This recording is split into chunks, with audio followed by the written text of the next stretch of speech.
Another tight game at the half a day goes away from Ulster in the final minutes. My name's Mark. Let's talk rugby.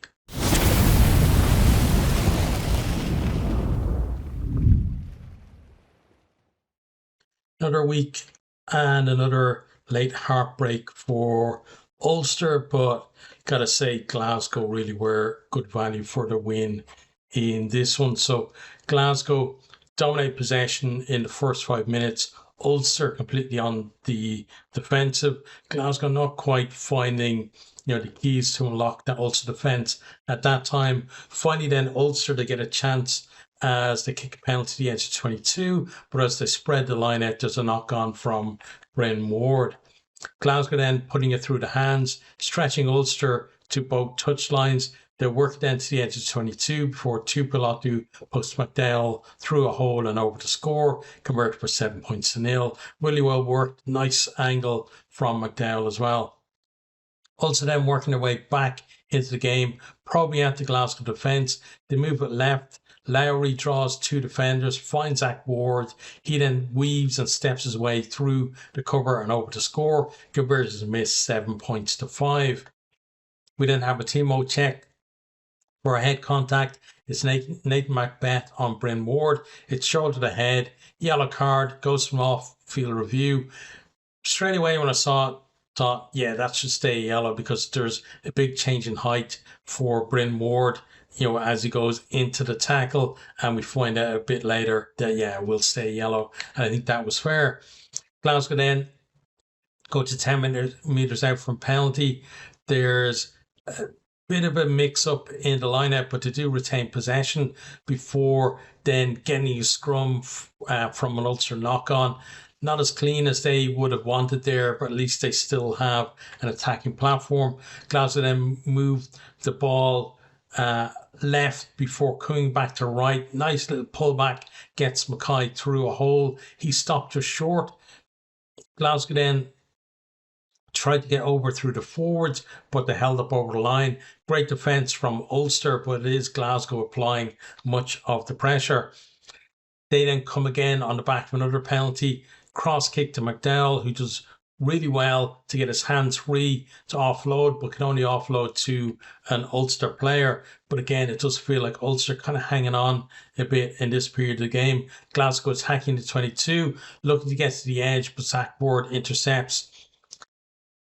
He then has the pace to see it off the chase of, I think it was Kyle Rowe, and he can score behind the posts, or was it Stain? I'm just trying to think. It was one of the Kyles anyway.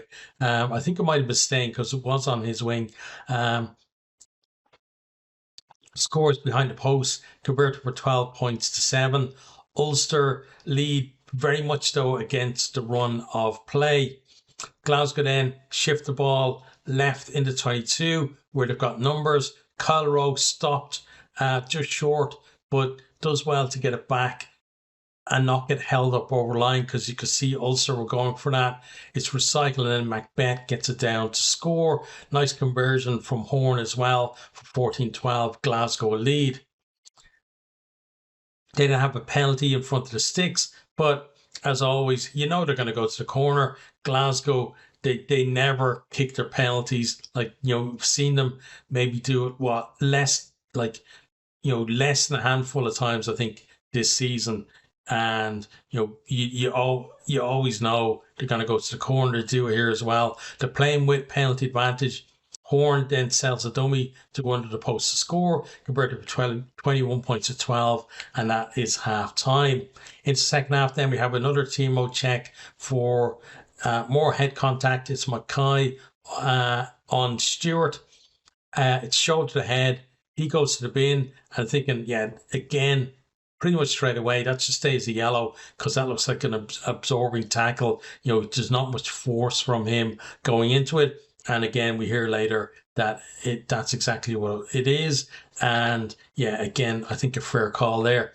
Glasgow then spend most of the yellow card period in the ascendancy. Then when they're back to 15, Ulster actually strike. Murphy with a lovely pass to Lowry. He kicks in behind. Eden McElroy wins the race to the ball, rides a tackle to dot down in the corner. Conversions missed, 21 points to 17. So Ulster on the way back. Glasgow then looked to attack through their maul in the 22, making decent progress when it splinters. Ulster able to make it unplayable, turn the ball over. That was a great chance to get some breathing room for Glasgow. They do continue to attack, but Tom Stewart strips the ball on the edge of his own 22. Doug punts it downfield. McElroy wins the race there. Acrobatically then just flings the ball back infield as he is going over into touch himself. Picked up by Bryn Ward. He carries to within a metre or so of the line. Offloads to Murphy, who goes over to score. Conversion missed, 22 points to 21, but Ulster with a slight lead. Glasgow then come looking to retake that lead in the final minutes. Lancaster makes a break. The forwards work it on before they go wide then to Kyle Rowe, who does really well to finish in the corner. We come back for a Timo check for a tackle off the ball. It's ruled as not obstruction, as it looked, and I think it was fair as well. Looked like it was just a dummy runner, and fair enough, I think, in that one. And try stands. Then conversion hits the post, stays out, 26-22. Glasgow lead. Ulster with just a couple of minutes to turn this around and potentially save their playoff spot. Like, still other results going their way. They might still make the playoffs, but it's not looking good for them unless they, obviously winning the game would guarantee that for them. So they come forward now. McElroy and Izuchukwu combining well on the left, get Ulster into the 22. They move it then left to right, but there's a poor pass, and that is the game over. Glasgow win 26 points to 22. And as I said, I think Glasgow, good value for the win in that one, honestly. Ulster kind of, almost like counter-attack type team where they were under pressure for most of the game, able to stick in it, but not able to, when it really counted, not able to generate that score that would have won it for them. Okay, so let's have a look at the stats, and then we will come back and chat a bit more about each of the teams. And, we start with attack. So 4 tries each. So it means that Ulster, they've got 2 bonus points out of this. Obviously, 1 for finishing within 7 and 1 for those bonus points, for those 4 tries to get the bonus points as well there. So that means that they are currently in the top 8 because of that. Other results mean that, they're just about in the top 8, and results tomorrow could mean that they're outside of it, but they do know that they do have another chance with the Challenge Cup final. But 4 tries each in this one also means that Glasgow, no matter what happened in the other results, I do know the results of the other games, but they finished top of the table as well with that bonus point win. Possession then 31% to 69. So as I said, Glasgow bossing the game in terms of possession. Offloads 5 each. That's kind of low for both of these teams, but neither team taking massive risks really, given that they both wanted to hold on to the ball when they could. Meters gained then 531 to 635, and clean breaks 9 to 18. Defenders beaten 17 to 36. So both teams converting around 1 and 2 of the defenders beaten to clean breaks, but obviously Glasgow with double the amount of defenders beaten in the first place.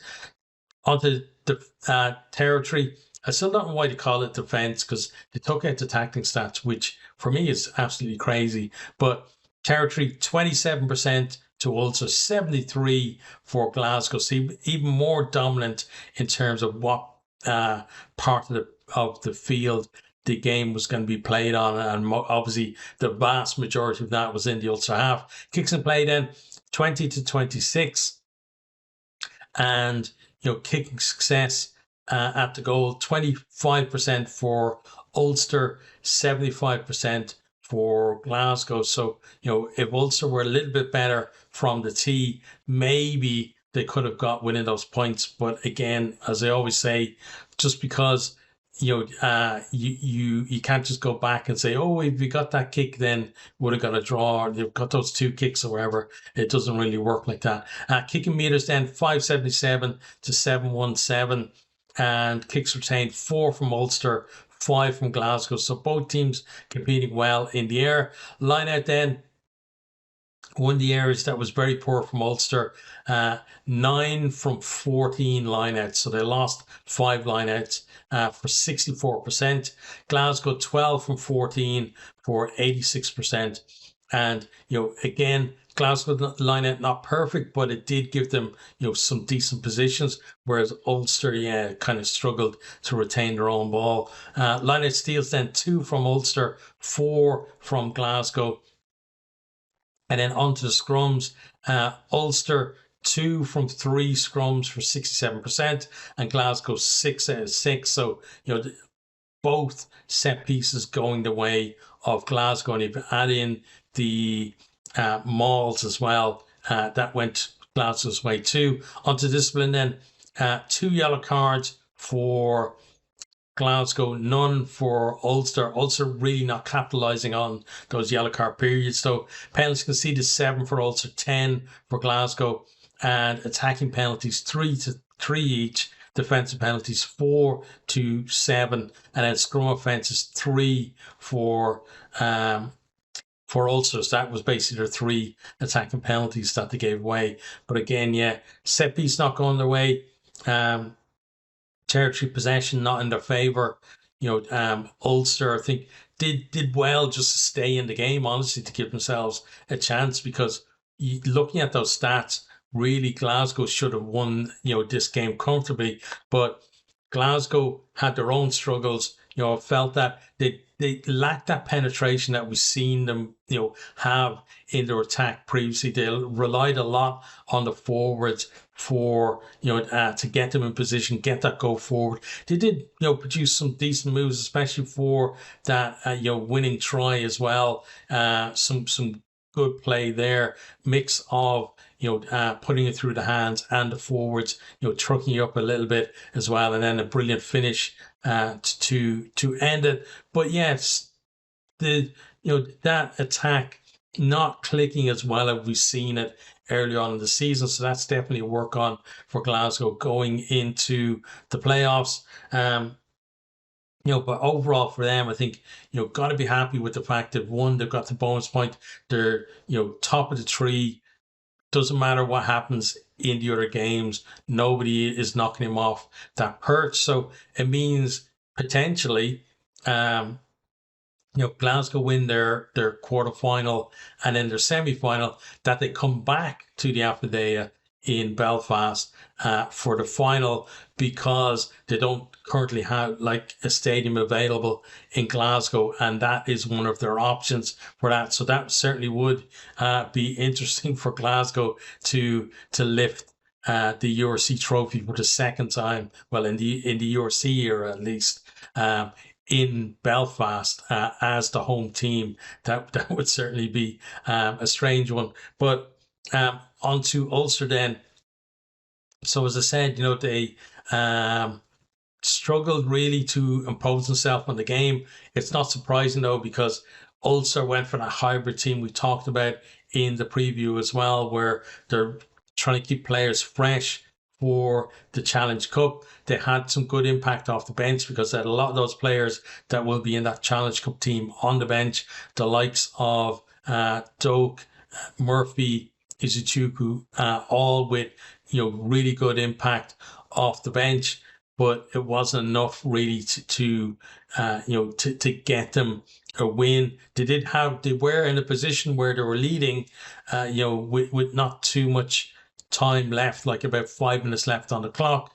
But I felt like it had to be, completely solid defense from them, because it didn't feel like other than an intercept, that they were going to produce something that was going to win the game for them. So it was crucial for them to keep Glasgow out in that last 10 minutes. They weren't able to do that. And then when they had to come forward, they were found wanting as well. So, this Again, for like, two of the last three games in their regular season, they've taken gambles to prioritize the Challenge Cup. The sending weekend team to Munster and then having this, hybrid team here in this one as well. And now you feel like they've got to go and win that Challenge Cup, which will not be easy because Montpellier, for me, have been the best team in that competition this season. So absolutely no guarantees they're going to do that. If they can do that, they will qualify for the Champions Cup for next season, but it's not going to get them a playoff place, which means, at the moment that they are in the playoffs, but there's still plenty of rugby to be played tomorrow. They're basically looking for the Lions to do them a favour and deny Munster anything from that game at Thomond Park. So otherwise, Ulster are basically going to finish in ninth place, be out of the playoffs, could still qualify for the Champions Cup, and that would likely, if it's a scenario where Ulster are out, it means that Munster have won their game. So it will probably, likely be in place of, I think, Connacht at that point. But yeah, Ulster feel like, they've taken those gambles, and it feels like if they don't win that Challenge Cup final now, then it'll be all for nothing. If they can win that Challenge Cup, win a European trophy, bring that home to Belfast, then nobody's gonna care about, at least for a little while, right? If they miss out on the playoffs, because like they'll just be in party mode then. For winning a trophy, they'll be in the Champions Cup as well. But as I said, if that doesn't pay off for them, there will be a very different story, I think, about what the tactics in terms of selection that they use in the tail end of their regular season. But for Glasgow, congratulations to them. Finished top of the table, number one seeds now. They've got to still feel like they've got to find a little bit more form, but I think given the performance tonight that they should be able to at least work their way through the quarterfinals, start finding that form a little bit more, because you look at the teams at the top of the table and nobody is really in great form anyway. So they're in a great position, I think, at home to be able to rediscover that form that potentially could bring them, a second title. And that would be absolutely fantastic for them and fantastic for, Scottish rugby as well. But for now, number one seeds, got to be delighted with that.